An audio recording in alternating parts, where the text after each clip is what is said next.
White dress. అవునా? అట్లాగా అవన్నీ దేవుడు పట్టించుకుంటాడా?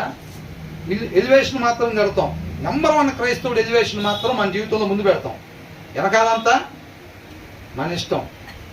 అట్లా ఉండిద్ది. పిల్లలు చూడరా, చూస్తూ ఉంటారు. డాడీ అక్కడ నుంచి భయంకరంగా చెబుతాడు, ఇంటికాడ ప్రార్థన చేయడు అసలు. పిల్లలు చూడరా, కంపల్సరీగా చూస్తారు. ఆ ఇంటి ఎలివేషన్ కాకుండా పిల్లలకి ఎలాగ ఉందో కూడా కనపడుతూ ఉంది. దాని కూడా ఏం చేస్తారు, ఇల్లు అట్టగే కడతారు. ఎట్లా కడతారు? విశ్వాస ఎలివేషన్ ముందు పెట్టి వెనకాల ఇష్టానుసారమైన ఇల్లు కట్టుకుంటారు. అది కూడా అట్టగే అయిపోద్ది. అదే ఆస్తి మరి వాళ్ళకి ఇచ్చేది పిల్లలకి ఇల్లు. అవునా కదా? అలా ఉండకూడదు. అవునా?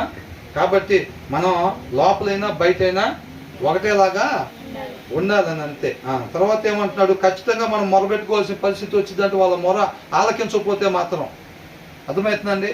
అసలు మొరపెట్టుకునే పరిస్థితి వస్తే వచ్చిందిలే కాదు, మనం మొరపెట్టుకున్న దానికి సమాధానం రాదు అని ఉంది. ఎందుకని? ఇదంతా ఎందుకు జరిగింది?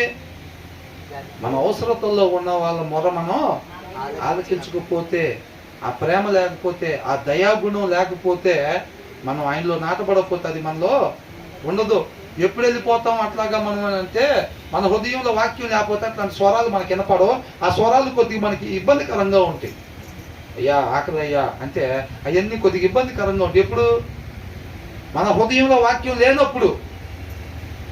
హృదయంలో వాక్యం ఉంటే చక్కగా వాళ్ళకు కూడా ఆ మొర చక్కగా వినపడిద్ది.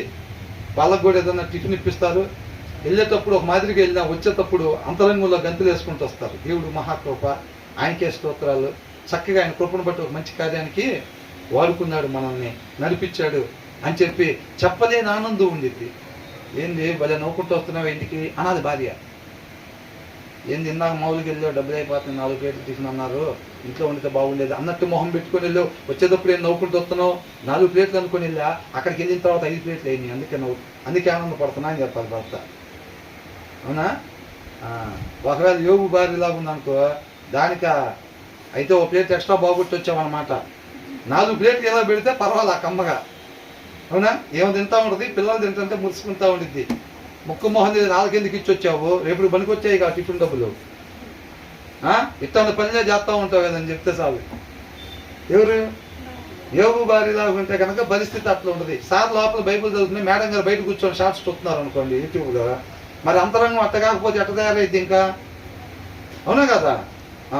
సార్ లోపల ప్రార్థన చేస్తూ ఉంటే అంటే పొద్దుగూకులు సారేనా ప్రార్థన? పొద్దుగూకులు సారేనా? ఎగ్జాంపుల్, అన్ని ఎగ్జాంపుల్స్ సార్ బైబుల్ చదవటం, మేడం గారు బయట యూట్యూబ్లు చూడటం, అంతేనా? మేడం గారు లోపల బైబుల్ చదువుతున్నా, సార్ యూట్యూబ్ అని చెప్పచ్చుగా మీరు వాక్యం ఎప్పుడన్నా?